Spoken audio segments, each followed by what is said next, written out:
All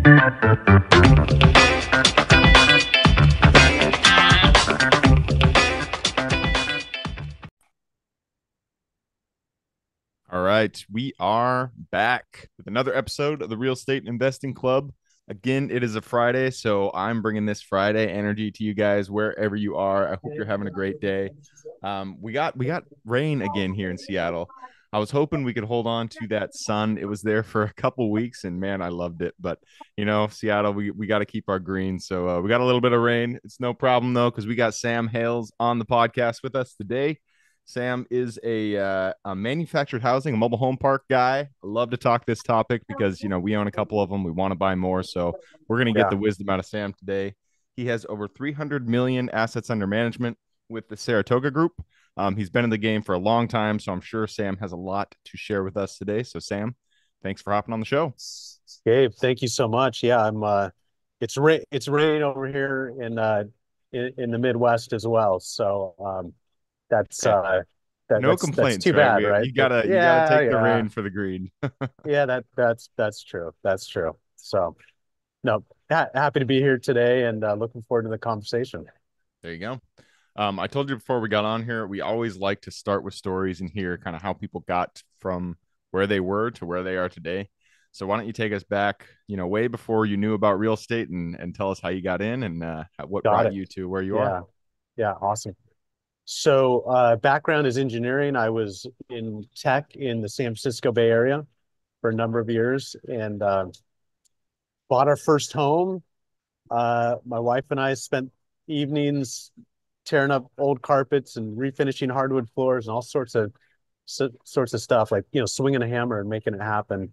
Um, and when we sold that home, we did well, right? I mean, this is in the San Francisco Bay Area, and we're like, man, we should go do that. Like, tech's fine, but like we should do that. So I kept my tech job, but on the side, we were kind of started to flip some houses and stuff like that.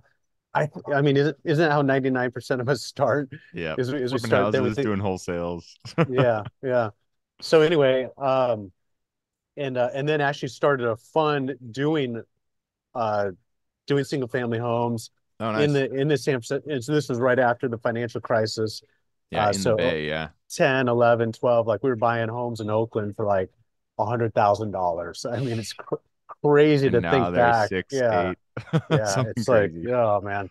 Um, but anyway, so did that for a few years, but I, that's hard, man. Like, it's like you're buying a new roof here and then you got to drive 10 minutes to your next one. It's for one family or one resident. And you're like, this is not super efficient. Um, and so I really started looking around, and that's when I found mobile home parks. And so we bought our first one in 2017. Oh, nice.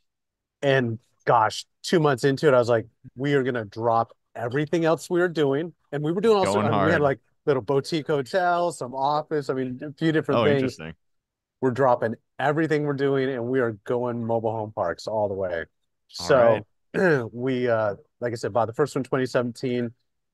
I don't remember exactly how many in 2018, but anyway, we bought around 1,000 pads a year because we're up to just over 7,000 pads at this point. Oh, wow. Um, and it's been an adventure. And Yeah. man, the book is going to be fun, right? I mean, I'm not writing a book, but it's someday like the stories that you When I get do from write a book, it's from gonna be right, fun. yeah, from owning mobile home parks, man. You're like, you cannot make this stuff up. Yeah, yeah. I love it. I totally love it. So anyway, That's awesome. that's the background. So let's no, I love that. We own a couple mobile home parks and I really like the asset too. Yeah. When you first got into it in 2017, what was it that made you say, "Man, this is it. This is what I want to do." Well, I had listened to a bunch of podcasts. There weren't that many at that time, uh, specifically about mobile home parks. Um, but man, like on the weekends or whatever, it's like I'm out doing yard work or whatever, and I'm just jamming with those. And so at that time, basically the messaging was, hey, it's mailbox money, super easy. Uh, you've got these residents and they stay forever and they're super sticky, and so it sounded really, really easy and really, really great. Um, the first one we bought, I mean, like I said, a couple of months in, we were like, hey, this is what we're gonna do. But it wasn't easy, very operationally intensive. But it was like there was so much opportunity. Mm, So mm-hmm. there is no other sector of commercial real estate where you can repeatedly buy community or whatever, buy assets, buy real estate where your rents are half of what they should be. But Oh yeah. we've done that over and over and over again. Um, and where we're buying on average maybe 60% occupied mobile home parks, where you've So you got that sort of vacancy opportunity and then rental, the rent price opportunity. And it's repeatable, like yeah. over and over and over. So, yeah, Do you still feel, you started in 2017, it's 2024 now. Do you still feel that that opportunity is there, or has the kind of cat got out of the bag, or whatever that phrase is? Has the news yeah, got out and yeah, people yeah, now and yeah. the I mean, I think it's somewhere in between, and we could talk a little more about that. But we closed a park last week, Greenville, North Carolina. That was our 13th park in Greenville, and rents when like we just bought it, they're 225. wow. They should be 450. I Yeah. mean, so does it still happen? Yes. Is it harder to find? Much harder. Yeah. Um, but they're out there. Yeah. Yeah. Makes sense. Um Yeah, yeah, absolutely. So, do you mobile home parks and long-term stay RV can sometimes operate in a similar manner? Do you guys also buy long-term stay RV, or do you 100% only focus on, getting a manufactured house on the lot? If you'd asked me that 18 months ago, the answer was just mobile home parks. Mm, But we're now doing some long-term RV, and we love it. So yeah. I'll give you an example.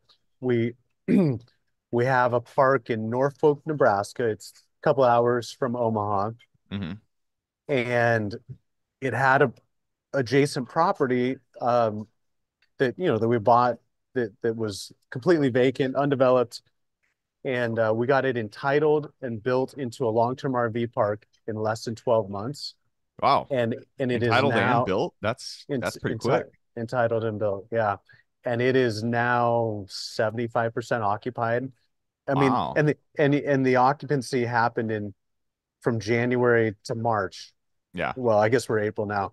January to April in Nebraska. Right. Right? I mean, it was freezing. Anyway, so I'm sure we'll be 100% or virtually 100% here in the next few weeks. Hmm. Um, but so yeah, we love a long-term RV. So we're building another one right now, also in Greenville, North Carolina, and we plan to so we have a construction company, and so Hmm. we put with that construction company, we're pretty focused on building kind of add-on long-term RV parks. Yeah. So we're pretty excited about that space. Oh, add on. So you guys look for a mobile home park or an RV park that's already operating, make sure it cash flows, and then you add additional spaces onto it. That's right. That's right. It's a lot easier to get approval for an RV expansion Mm, than it is mobile home park for a whatever myriad reason. of yeah for myriad Yeah. of reasons. But actually, the one that we're doing right now is pretty interesting. So we have it's a large mobile home park, and then it came with a smaller mobile home park across the street. It was one purchase, and it was kind of one community. Yeah. Um, but the smaller one had a bunch of old homes in it, and but it also had a nice little uh, some lakefront access. Okay. And so we're looking at that. It's like, okay, there's some empty lots here. There's some homes that need to be demoed out of here. Why don't we pull those out and let's just Turn turn them this into into an RV. RVP? And the Yeah. cool thing is they're on septic there, but you can because the septic load is a lot less for the RVs. We're getting 2 to 3 RV spaces for every MH space. Hmm. And Wow. and instead of 400 a month in rent, which is what our mobile home park rents are, we're getting 500 to 550 on Yeah. the RV. So Um, I was about to buy a park. It was an RV park out in North Carolina. okay, And I had talked to a bunch of operators essentially, and they dissuaded me from buying this particular park because they said that the site width was not in line with what people expect in today's market. I actually kicked myself because I feel like I should have bought that park, but um, they were saying that sites now need to be wider than they used to be because RVs have like 900,000, kick or pop Pop outs. outs. Yeah, that's right. Do you feel like that is necessary? Because we have a couple, long term stay at our parks too, and our tenant, there are some people with pop outs, but most of them, the tenant base that wants to stay in a park long term, I feel they don't have those fancy things. Yeah. What's your thoughts on like Um, site width for yeah, and we probably should have like one of our guys that's heading up all the development. He's full expert on this stuff. So we talk more about kind of the pull through versus kind of the mm-hmm, back end sites and back that end? sort of thing, and making sure we have enough of those pull through sites for the big rigs and that sort of thing. So I couldn't tell you exactly on the width, but I think you're right, which is we're not targeting the $800,000 super fancy, right? We're targeting something, people pulling up behind a 350 truck and Yeah, dropping it, and they're working, right? They're whatever, they got a construction job there, yeah. and They're in the so fields it's doing whatever. Yeah, yeah, that's right. Could even be a corporate unit or something like that, and those are yeah, not super fancy. So that has not been an issue for us. But I couldn't tell you offhand exactly what the width is on yeah. the No, sites no, that we no. have. Yeah, Yeah, I just I when I was told that, I said I get I get the thought. And you're right, people are buying yeah, bigger RVs, but in terms of long-term stay, I don't feel like that's applicable. I feel like people aren't going to buy the massive, $300,000 RV that has yeah, these, yeah. That's right. really large Yeah, pop outs. yeah. That wouldn't make sense. Yeah, Yeah. I agree. Um, so you've been really successful at finding deals. That's always the hard part about anything. If you want to buy industrial, if you want to buy mobile home, multifamily, finding the deal is one of the hardest parts. Actually, getting a good deal. Yeah. So what do you guys do, and how do you do it so consistently? Well, yeah, it has been a little less consistent the last 18 months. Mm, But let me tell you, I think what has worked for us and what we're doing now, which is is turned out to be super interesting for us. Um, so what we found in the mobile home park space, there are brokers. There's kind of national brokers, and they know all the buyers. And so if they get a hold of a listing, they send it out. I mean, you're competing with who knows how many people for yeah, that deal. people who Um, will buy like a five cap and just sit on it, or a two, or or because two. Yeah, it's like they're paying all cash, and it's like, well, with a couple rent raises later, and it's like, well, um, but anyway, so but one thing we found is that in a local market, those owners or those sellers, they don't necessarily know those brokers. I mean, it's a mm, very fragmented, and so we've had a lot of success with kind of targeting a market, finding a local broker who mm, doesn't know all these buyers. yeah. So they've kind of got the opposite problem. They know, and Greenville, North Carolina is a perfect example where we connected with a broker there. We now own 13 communities. Every one of those except two came through that broker. Wow. Okay. And basically in fact, the first time when I talked to him about the very first park that we were looking at buying there, and we ended up buying, um, I said, hey, this is us, and we own quite a few of them. I mean, it was 15 or 20 at that point, and interested in this park. He's like, man, he's like, I'm so glad you called. I got all these people that want to sell trailer parks, and I got nobody to buy them. I Raising mean, your hand, I'm your like guy. like I'm your great. guy. I'm like, what? So I'm like, okay, we're gonna be really good friends. I'm like, and here's how this is gonna work. Like, you can go to each one of them and tell them they don't even need to pay you a commission. We will pay your commission. Anyway, and Yeah. so he's made a lot of money off of us, and in turn we've assembled a really fun portfolio in that market. We've That's been our most successful one, but we've done it a couple other places, and it's helped us scale a little bit, not as much as in that market. The other thing, and this is so I mentioned like the last 18 months, we haven't bought that much. We did buy a portfolio in Kansas City last year, and Mm. then a couple others. But all of a sudden, just the last 3 weeks, we're starting to get a lot of opportunity. Oh, that's good. And basically what it is um, we've really vertically integrated. So when I Mm. say vertically integrated, like we've got software systems we've built, we've got our own, we've self-manage all of our properties. Like you're not using And Appfolio or anything well, like that. no, we're Okay. using Rent Manager, but just there's some other workflow stuff and Okay. KPIs Okay. and Yeah. whatever, Yeah. and Yeah. we've like built our own software there. But we've also built our own construction company. I mean, I never imagined when I got into this business that we'd have to have a construction company.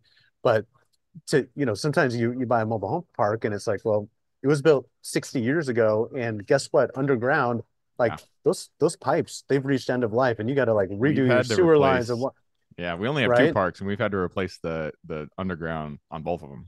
Oh my Like, gosh. Okay. Okay. So yeah. you know what I'm talking about. So we've got guys and machinery and equipment, and like we go do that stuff ourselves, and we say, anyway, so what's happening now is we have groups, other operators that are reaching out to us and saying, look, I heard about this project that you guys did, or, hey, there was that one and like the Illinois EPA was involved and you guys figured out how to. And so we're getting some of these hairy opportunities that Oh, are okay. a Yeah. little more challenging. Um, but we're able to do that sort of work for a fraction of what somebody else could do it. So in fact, while I was in Indiana, we were looking at a community there. They're under a consent order from the Department of Health of Indiana regarding their sewer system, Mm. and we'll probably go in and build a new system. But we've done that. We've got guys that can execute on that, and they're getting quoted $3.5 million. Like I think we can do it for 700-800. So 3.5 million for a sewer system? That it, sucks. yeah, exactly. No, it does. So that, but I mean, it's like if you don't know any, you know what I mean? If you don't have that ability, like that's how you have to do it. So, Yeah. we think we're going to see more of that stuff. So that'll be interesting as well. Yeah, that's great. I mean, the more integrated you get in an industry, the more opportunities come for you to just because of you start meeting new people, you start developing new skills, and just by nature things come to you. Do you guys go away from well and septic, or I mean, do you want, I mean, everybody wants city water, city sewer, but it sounds That's like you right. don't turn your nose to a well and septic deal. We get more concerned about a well than we do a septic. Oh, okay. Um, and I know other people that feel the other way, but when you think about health and safety, like if you have a problem with a well, It's a problem. that's a real problem. Like that's Yeah. people are drinking that water. Like that's a real problem. Yeah. Um, and we've solved a couple of those, but we get a little gun shy about those. But as far as septic and even a wastewater treatment plant, we prefer that it's public and it's direct bill to the resident. That's what we prefer. Yeah. But I mean that doesn't Everybody happen very wants the often. easy deal. Yeah, that doesn't happen very often. So we're not afraid to tackle those other ones. Interesting. So you guys will do lagoons? We've done one lagoon. Um, that's the only park we've sold. So Interesting. Okay. what does that tell you? Yeah. Yeah. I mean, I just at some point, like if you own a lagoon, you gotta think at some point you're gonna have to change that. Like that's not gonna be allowed Not for, sustainable. Yeah. yeah, yeah. So Yeah. We had one sent to us, and it was a lagoon. It was a great price, but I was like, I just don't want to deal with that. It's too let me scary. guess, what was it, Oklahoma? I think it was actually, yeah. They have so many lagoons in Oklahoma. Yeah, it was from the Yeah. Dorsey team, I think. Okay. Yeah. Yeah. No, Cool, man. Well, hey, we have already run down our time. It's time flies on this podcast, so it is time to for jump sure. into the quick question round. Are you ready? I think so. All right. Starts with education, and it could be any form, could be books, movies, whatever, you name it. I need two recommendations, one for general life wisdom, and then one for real estate. And we're talking books. No, it could be just any educational recommendation. Could be a podcast, could be a book, could be I Yeah, don't know, yeah, got it, got it. anything like that. I I've been um I've been listening to a podcast recently. I listen a lot. Like I've listened to some of yours. I mean, I like kind of dabbling, but this one's called Drunk Real Estate. kind of a Sounds funny fun. name, right? Um, but but these guys are pretty astute, and I like podcasts where I'm getting information that otherwise I don't know about, and so they really dive into like some things going on with the economy, interest Mm, rates, the mm, Fed, that sort of thing. So that's been a really good listen. Um, and then outside of that, I mean, I um, also have like religious podcasts that I like to listen to, just for spiritual well being, there's a number of those that I listen to, but yeah, when I'm driving, I'm doing these due diligence trips. That's kind of a lot of time for phone calls or listen to podcasts. Yeah. plugging in. Yep, I love that. All right, next question is for your younger self. So let's go all the way back to when you first laid eyes on your first single family deal way back in the Bay. You're thinking about doing that flip. Go back to that version of yourself, look him in the eye, give him one piece of advice moving forward. I mean, really is, and I've been accused of this anyway, which is um, being aggressive. Like if I see a deal, like I'm gonna figure out how to get it done. But in some ways, I look back and say I should have been more aggressive. Like, Mm, do not be afraid to go figure it out and make it happen. Like, jump in. You don't want to do something stupid or silly. right. Um, but most of the time, I see the other problem, which is people are just afraid. Gun shy. They're afraid to take that first step. Um, and I think that's a key. Like if you can take the first step and buy the first property, um, it'll you'll learn so much. I mean, beyond all the things you can listen to or read or whatever, it's like it's real, right? When you have to do it yourself and really figure it out. And I think Yeah. it just for me that was just so eye-opening, and just the possibilities, like, oh my gosh, like we got something here. Like we could do this, and it gives you a lot of confidence. So Yeah.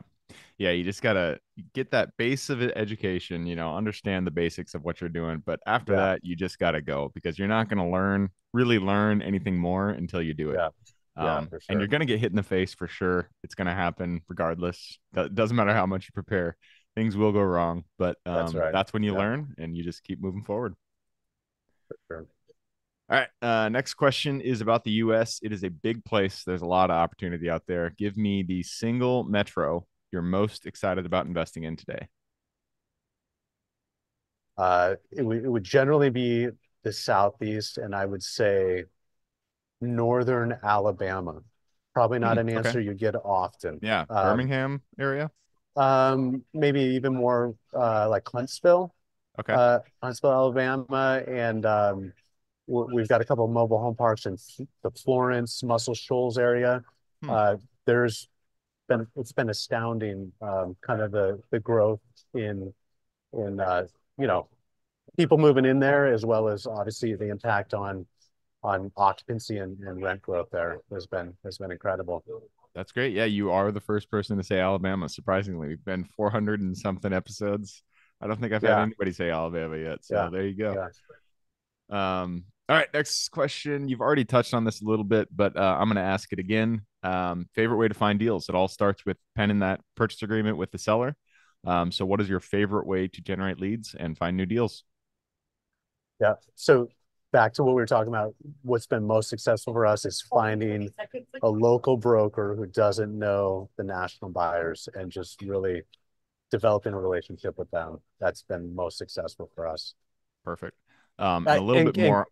Gabe, yeah, I was gonna say one other thing we've done, um, and we probably have 5 or 6 communities that we've purchased and found this way, is we have a bonus program for our community managers. It's actually Hmm, anybody at the company. And so they get, bonused, and it's all laid out when they find a community. I mean, look, they're out there, they yeah, network, they know other owners and especially other community managers, and so we've found a number of deals that way as well. That's been awesome. yeah, absolutely. So I'm going to dive a little bit deeper into the broker tactic Yeah. that you use.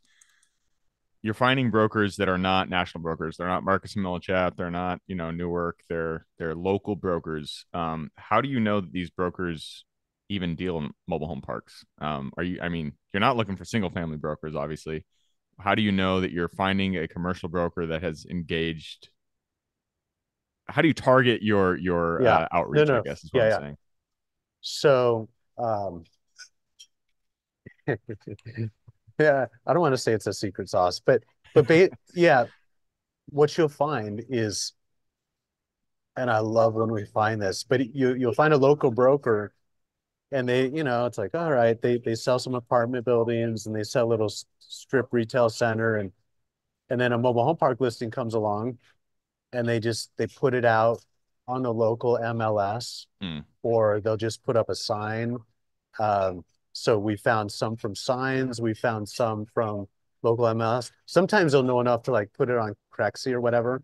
Um, and so if we see one on Crexy and it's not listed by the national one of the national firms, we're like, "Oh, let's dig into that one. We actually have one right now in Tennessee um, that we're working on that came through one of those methods right there. So and it's obvious that the listing agent has no idea like what it is they're dealing Yeah. with and how it should be priced or anything like that. So And I'm assuming um, most of these are like 50 and under pads, right? I would assume if you had a um, 100 pad plus, then you would go to a national broker or not. I mean, who you, knows? you'd be surprised. Yeah, one of them we bought was a 113, Okay. um, and the one we're working on now is I mean, it's partially developed, but potentially could be like 400 spaces Wow, that's great. permitted. Yeah. Yeah, So absolutely. um, it's yeah, they're out there. All right. Um, all right. So much for the quick question round, huh? All right. Next question So is lessons learned. Not we've already talked a little bit about this that you are going to get hit in the face sometimes, but yeah. when you do, that is when you learn your best lessons. So, give me a deal that went a little bit sideways, and then what was the biggest lesson that you pulled from that? Yeah. So the we've made a ton of mistakes in home park in our investments. What I love about mobile home parks is they're very forgiving. Mm, Um, so because of some of the things we talked about earlier, like you can screw up and it can still be a good deal. And so we've got a number of them where it definitely didn't go like we thought it would, and usually that means not to the downside sort of thing, and yet they still ended up being great investments. Now we do have one that we haven't sold it yet, but we're going to sell it, and that's it. That was our second one in California. So I would say the biggest lesson learned for me is, and I knew this early on, but we still bought a couple of parks in California, is to go to where to go invest in places where your capital is welcomed. mm, Um, mm-hmm. because we bought this was going to be a turnaround park, um, and we just couldn't get any cooperation and the bureaucracy it totally derailed the business plan. Yeah. Um, whereas we go into northern Alabama Oklahoma. or we'll go to Yeah. Tennessee or whatever, and it's like, wait, you You want to want to invest fix this money park? here? Let's do it. You want to bring your money here? Like, okay, yeah, roll out the red carpet. Like, let's make this happen for you. Yeah. And it's just such a and so then you can like work with them and it's a partnership instead of an adversarial relationship. Yeah. So it's anyway. Yeah, Yeah. no, that makes a lot of sense. We're dealing with that out in Indianapolis for a self storage facility we own, where we're trying to build on it, and it's obvious that the area needs it and that it would help. It's a benefit for everybody involved, but the township that we're working with is just a nightmare. Yeah. Yeah. So yeah, you got to be wary of where of the people you're working with. Yeah. Um, So, all right. And that leads us to the very last question. This is for the listeners. You've given us a lot to think about. I'm sure people want to reach out, get in contact with you. This is a two-parter. Where can they find you? And then what can they expect when they reach out? awesome. Uh, I would say the best place is LinkedIn. So pretty active on LinkedIn, and it's just LinkedIn / Sam Hales Hales. And yeah, if you reach out, I'd love to talk about mobile home parks, and I try to listen as well because there's so much that others, their experiences that we try to learn from them, and that's one thing I found about the space. It's very collaborative. So if somebody's looking to get into this space, it's not just me. You're gonna like I'm happy to introduce you to others in the industry, and you're gonna find a lot of people that are super helpful and I think giving. So that's been a lot of fun. Perfect. So Sam Hales / Sam Hales on LinkedIn. I will put that link in the show notes. If you guys want to reach out, just click the little more in the description. It'll pull down that full description, and there you can find his link. All right, Sam, that wraps it up. Thank you very much for having on the show. Thanks, Gabe. Hey, really enjoyed it. Absolutely. For everybody who's here with us today, thank you guys for showing up. You are the reason we do this. So if you guys have any questions, reach out to me, Gabe at therealestateinvestingclub.com. If you want to support the show, just give us a review, like, subscribe, share, all that jazz. Other than that, I hope you guys have a great week. Keep rocking real estate, and I look forward to seeing you on the next episode.